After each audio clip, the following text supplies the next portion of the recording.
এই দুদিন ধরে না গুয়াহাটিতে প্রচণ্ড গরম পড়েছে। সেই সকালবেলা যখন টাপ্পু তুইদের স্কুল বাসে তুলতে নিয়ে যায় তখন থেকেই সেই প্রচণ্ড রোদ। সেই সকালবেলায় কিছুটা সময় যে ব্যালকনিতে বসে টাইম স্পেন্ড করব সেটাও করার এখন আর উপায় নেই। ফ্যান ছাড়া তুমি এক সেকেন্ডও এখন থাকতে পারবে না। খুব কষ্ট লাগে এটা ভেবে যে এই গরমটার মধ্যে টাপ্পু তুই স্কুলে আছে। জানো তো সকালবেলায় যখন আজকে ঘরে বসে জল খাচ্ছিলাম হঠাৎ করে দেখি কি আমার যে ইনডোর প্ল্যান্টটা আছে মানে এই স্পাইডার প্ল্যান্টটা কেমন যেন প্রাণহীন হয়ে গেছে। আমি তো সঙ্গে সঙ্গে এই প্ল্যান্টটাকে বারান্দায় রেখে আসলাম। আসলে এই সময়টা রোদের তাপটা একটু কম থাকে, তাই প্ল্যান্টটা যদি ভালো থাকে, কারণ কি দিন বাড়ার সাথে সাথে তো রোদের তাপটাও বাড়বে না, এতে তো প্ল্যান্টগুলো আরো খারাপ হয়ে যাবে। আর গুয়াহাটিতে এখন যা গরম পড়েছে এই গরমে প্ল্যান্টগুলোকে বাঁচিয়ে রাখাটাও কিন্তু বিশাল বড় একটা কাজ। এই 3 দিন মনা ছিল বাড়িতে বলে ওর সাথে গল্প করেই সময়টা কেটে গেছে।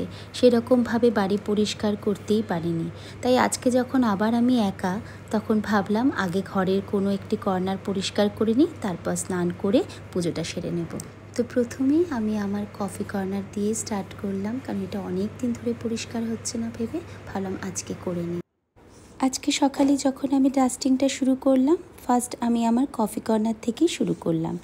এই কফি কর্নারটি আমার বাড়ির সবচেয়ে প্রিয় কর্নার, আর তোমরাও আমার এই কর্নারটাকে অতটাই পছন্দ করেছো যতটা আমি পছন্দ করি। এখানকার সমস্ত ক্রকারিজ আমি কোথা থেকে কিনেছি সব কিছু আজকে তোমাদের সাথে শেয়ার করব এই ব্লগে। প্রথমেই তোমরা দেখছো এই ওয়াইন গ্লাসগুলো। এই ওয়াইন গ্লাসগুলো কিনেছি আমি অ্যামাজন থেকে।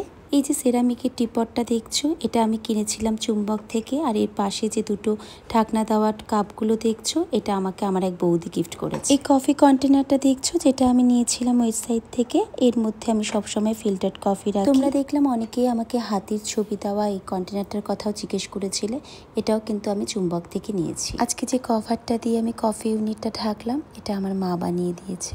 এখানে যতগুলো কাপ আমি হ্যাং করেছি সবগুলো আমি চুম্বক থেকে নিয়েছি, হার্ট সাইনের কাপগুলো ছাড়া। ওটা তোমরা আইজিপি ওয়েবসাইটে পেয়ে যাবে। তোমরা অনেকে ট্রেটার কথা বলেছো, এই ট্রেটা নিয়েছিলাম অ্যামাজন থেকে, আর ওভাল সাইজের ট্রেটা নিয়েছিলাম কলকাতার এক মেলা থেকে, আর ব্রেড কন্টেনারটাও কিনেছিলাম ওয়েবসাইট থেকে।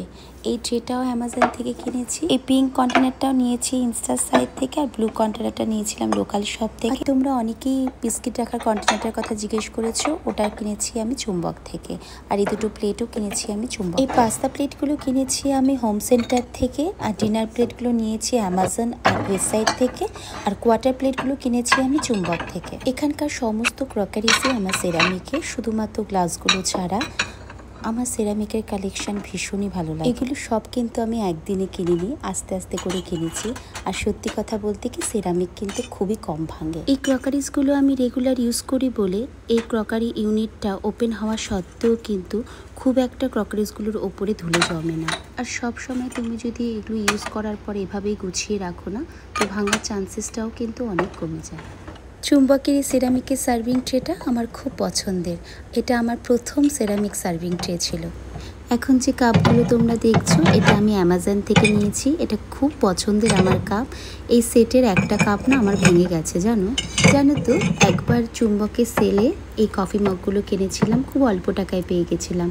আর এই বাটিগুলোও কিন্তু আমার চুম্বক থেকে কেনা। এই গ্রিন মগটা তো নিয়েছিলাম মার্কেট 99 থেকে, আর এই সান্তা মগটি নিয়েছিলাম লোকাল শপ থেকে, আর স্যুপ বোলটা কিনেছিলাম চুম্বক থেকে, আর এই সুন্দর ডেজার্ট বোলগুলো কিনেছিলাম লোকাল শপ থেকে। আগে তো বেশিরভাগ জিনিস আমি চুম্বক থেকেই কিনতাম, কারণ সেরামিকের জিনিস চুম্বকেই বেশি ভালো পাওয়া যেত। এখন তো অনেক জায়গাতে সেরামিকের জিনিস খুবই ভালো পাওয়া যায়। আর এই যে কাপগুলো দেখছো এই কাপগুলো কিন্তু আমি লোকাল শপ থেকে কিনেছি। তোমাদের সাথে আজকে অনেক কিছু শেয়ার করলাম। তোমরা অনেকে বলেছিলে তোমার ক্রকারিজের প্রত্যেকটা জিনিস শেয়ার করার জন্য, দেখাতে যে কী কী ক্রকারিজ আছে। তো এটা কিন্তু আমার রেগুলার ইউজের, আমি এগুলোই ইউজ করি। অন্য আরও জায়গায় আছে, কোনো এক সময় ওগুলো নিয়েও তোমাদেরকে দেখাবো। কফি কর্নারটা ক্লিন করার পর আমি ডাইনিং টেবিলের কভারটাও চেঞ্জ করে নিয়েছিলাম। আসলে ভাবলাম কি পুরো ডাইনিং এরিয়াটাই ক্লিন করে নিই। আসলে এই কদিন একদমই তো ঘর পরিষ্কার করতে পারিনি, তাই ভাবলাম আর যতটা পারি ক্লিন করে নিই। তোমাদের আমার যা যা প্রোডাক্ট ভাল লাগে সেগুলোর তো তোমরা লিঙ্ক চাও, তো যেই প্রোডাক্টসের লিঙ্কগুলো অনেকে চাও সেগুলো কিন্তু আমি এখন কমেন্ট সেকশানে দিয়ে দিই। যেমন আজ আমি তোমাদের সাথে শেয়ার করব ডাইনিং টেবিলের ক্যান্ডেল স্ট্যান্ডের লিঙ্ক, অ্যান্ড সাথে কফি কর্নারের র্যাকগুলোর লিঙ্ক। ডাইনিং টেবিলের এরিয়াটা পরিষ্কার করার পর 1 কাপ কফি বানিয়ে নিয়েছিলাম নিজের জন্য। সেই সময় না বিস্কিটটা খাইনি, আসলে পুজোটা কমপ্লিট করে নিয়েছে, এরপরে স্নান সেরে পুজো করতে চলে এসেছিলাম। তোমরা অনেকেই আমার স্ফটিক শিবের কথা জিজ্ঞেস করেছো। এই স্ফটিক শিবটা আমাকে আমার মা দিয়েছে, আর গৌরীপীঠটা কিন্তু পুরোটাই সিলভারের করা, আর যেটা আমি আমাদের লোকাল সিলভার জুয়েলারি শপ থেকেই কাস্টমাইজ করেছি। পুজো শেষ করার পর না ভাবলাম কি একটু হালকা কিছু খাই। আসলে কালকে প্রচণ্ড গরম পড়েছিল, কিছু খেতেও ইচ্ছে করছিল না, তাই নিজের জন্য একটু ছাতুর শরবতই বানিয়ে নিলাম। জানো তো, কালকে টাপ্পুদের স্কুলে না ম্যাগি বানিয়ে দিয়েছিলাম। আসলে ঘুম থেকে উঠতে একটু লেট হয়ে গিয়েছিল, তাই ভাবলাম কি ম্যাগিটাই করে দিই। আর ম্যাগিটা তো খুব চটজলদি হয়ে যায়, আর আমি কিন্তু ওদের সব সময় আটা ম্যাগিই দিই। জানো তো, এর আগে যতবার ছাতুর শরবত খেয়েছি আমি কিন্তু একটু গুড় মিশিয়ে খেতাম, কালকে কিন্তু আর গুড় মিশাইনি। ভালোই লেগেছে কিন্তু খেতে।